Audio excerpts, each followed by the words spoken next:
Hello everyone, I'm Sin Wei, and today me, Yin Shan and Siew Ci will be presenting Senja by Nadir. Senja by Nadir is a Malaysian song influenced by Indonesian culture. Senja blends traditional and contemporary elements to create a unique fusion. The lyrics and melody capture the essence of twilight, evoking longing and melancholy. This combination results in a deeply emotional listening experience. So, we'll be introducing the traditional elements used in Senja by Nadir. So, the first one we'll be talking about the traditional instruments, which will be the percussion instruments. First will be the conga drum.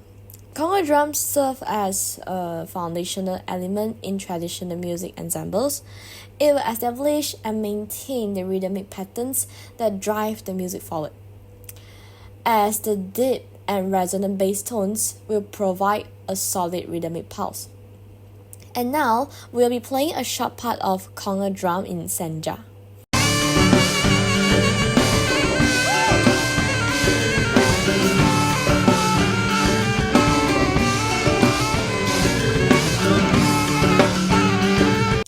Next, the other percussion instruments will be the kendang.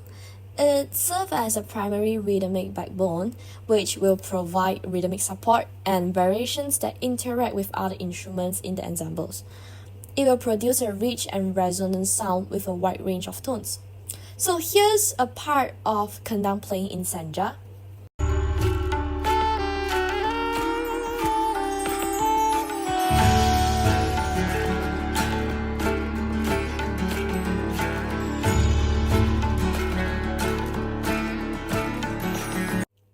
So, moving on to the traditional aerophone instrument, which is suling. It adds a distinctive texture and cultural authenticity to the music. Its sound blends harmoniously with other instruments just to create complicated and layered compositions. So, we'll be showing the most obvious part of suling playing.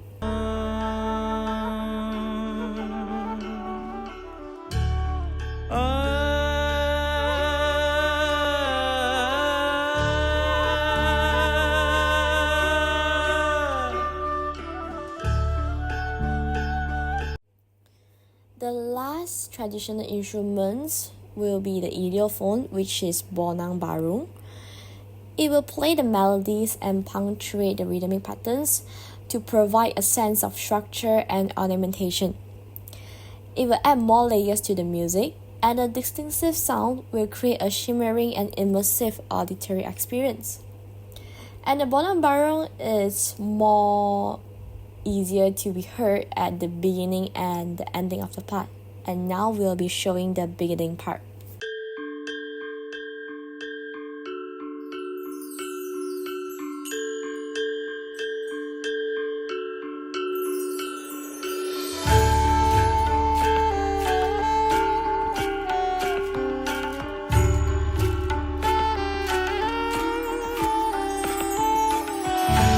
The song Senja has lots of elements, and we figure out that it might be influenced by the padlock scale from Indonesian traditional music. It is a 7-note scale that consists of a distinctive sound. For the vocal part, it is in a D major, such as with F sharp and C sharp. Sungguh menjelma di sini aku dan dia, berpegang tangan kita berdoa bersama, terpesona. For the suling part, as we shown previously, and also the saxophone part at the ending of the song, it sounded like a melodic minor scale with flat 6 and 7, which is the B flat and C natural.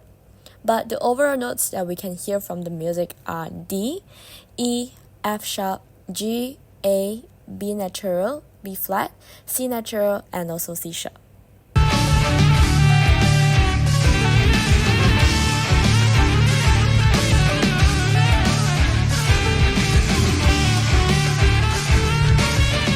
Now I will talk about the sound style. Nadir's vocalizations may reflect traditional Malaysian singing style or technique. So these may involve nuances of vocal ornamentations, intonations, or emotional expressions that are unique to Malaysian traditional music. Not only that, The singer musical style reflects contemporary pop sensibilities combined with influences from traditional Indonesian music, especially West Javanese Sundanese music. These also include the ornate decorations and smooth transitions between notes that are characteristics of Sundanese singing style. Additionally, this encompasses sonic, technique and nuances that awake cultural authenticity and resonance. Tembang Sunda is a type of solo vocal music accompanied by indigenous instruments such as the rebabu, which is kacapi, and bamboo flutes, which is suling. In this music, the Tembang Sunda part is accompanied by suling.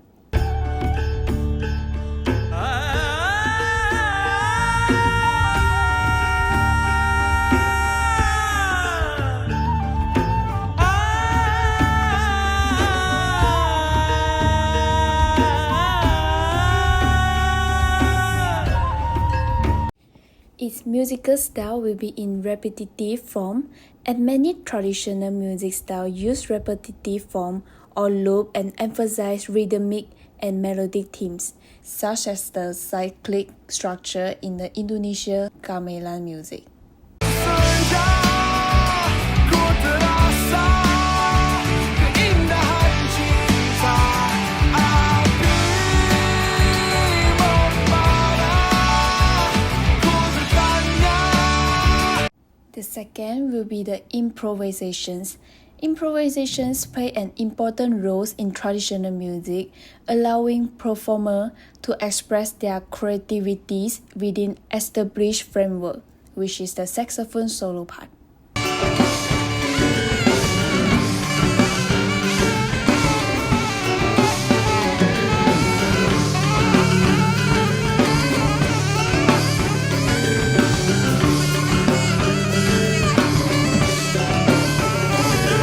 And the third will be the hexaphonic structure, which is the common in traditional Sundanese music, which is the vocal and the suling dudes.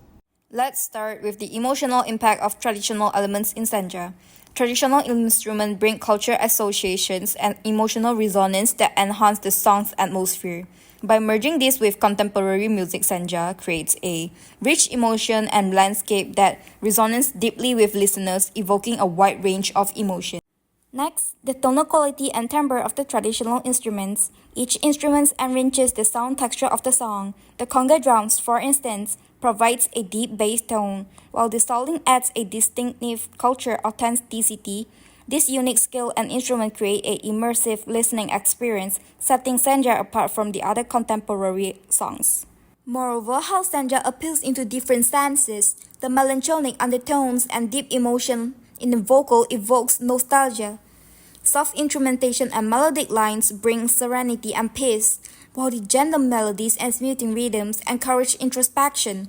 The blend of traditional and modern elements makes Senja a timeless and transcendental music experience. And now we will talk about our opinions on artists who use traditional elements in their song. I feel that it is pretty rare to see artists still using the traditional instruments, where those instruments started to be forgotten, but it is still very valuable. So from my perspective, most of the traditional instruments were not well known, and it is hard for people to find a professional one to play and perform it. Nadir somehow was influenced by Indonesian traditional music, such as the Sundanese music. They tend to blend the different genre elements like rock, jazz, or even electronic music with the traditional music just to create more unique fusion.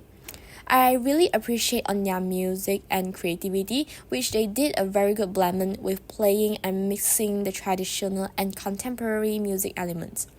The most awesome part that makes me shocked is that the music sounds good and is better than my expectation, because I don't really listen to traditional music and I'm not used to it. So maybe some of the people are really rigid. They couldn't accept making any changes on the originals. But throughout their live performance music, I can see that they are trying to use a more modern way and creative way to spread and inspire more people in traditional music. They remain committed to use the use of traditional music and elements, and it shows a very good spirit in passing down the history and the uniqueness of the traditional instruments. Their spirit in the use of traditional instruments, I think, is the most valuable one. We should learn from them, and their music should be more popular. I feel that the Nadir Senja is a perfect fusion of contemporary music and traditional Indonesian instrument, thus presenting rich cultural depth and modern innovations. The work also embodies a deep respect for Indonesia's musical traditions while incorporating modern elements, making it a piece of fascination for both traditional music lovers and contemporary listeners alike. Besides, I think that Senja is a testament to enduring power of traditional instruments in shaping the contemporary musical landscape. By combining the gamelan's complex rhythm with serene haunting melodies, Nadir emphasized the versatilities and adaptabilities of this instrument beyond their traditional context. In the process, the work not only preserved cultural heritage but also pushed it toward new artistic frontiers. From a personal specific, Nadir Senja resonates deeply with me for the ability to awake a deep sense of cultural pride and identity. As someone who loves exploring different musical traditions, experiencing Senja feels like embarking on a journey through Indonesia's musical heritage. It reinforces the idea that traditional musical instruments are not relics of the past but living entities capable of inspiring contemporary creative and innovation. Overall, Nadir Senja is a testament to beauty and resilience of Indonesia's traditional music. Through his masterful fusions of traditional instruments, Nadir invites us to celebrate the richness of Indonesia's culture while embracing the limitless possibilities of modern artistic expressions. I particularly enjoyed the solo part of the male Indian tabla artist in Senja, which occurs at 3:40 in the music video. This part is actually my favorite in the song. His Hindustani classical style is characterized by improvisation and expressive delivery. The intricate melodic ornamentation, precise pitch control, and emotional modulation he employs truly stand out. His tabla plays adds a unique and captivating elements, drawing from traditional rhythm cycles or talas. This solo part and the tabla sound shine, enhancing the music by blending traditional Indian elements with modern composition. It makes my eyes shine with appreciate at the part. Moreover, the saxophone part at the beginning of the music video, which occurs around 30 seconds at the beginning of the music video, it gave me a hint of Arabian feel and kind of like mystery. It actually reminiscent of the musical ambience in Disney Aladdin with Princess Jasmine. The modal skills and ornamentations, typical Middle Eastern music adds an exotic and enhancing quality. The saxophone's warm, expressive tone complements the overall mood of the song, creating a lush, inviting soundscape that enhance the mystical and romantic feel of the music. This unique combination of style and instruments in Senja makes the song special, offering a rich, multi-phase listening experience that celebrates culture diversity and musical innovation. It bridges the gap between past and present, tradition and innovation, providing listeners with a transcendent musical experience that is both timeless and timely. This is not only highlights the artist's respect for their roots, but also showcase their ability to integrate diverse influence into their art. That's all for our presentations. Thanks for your listening.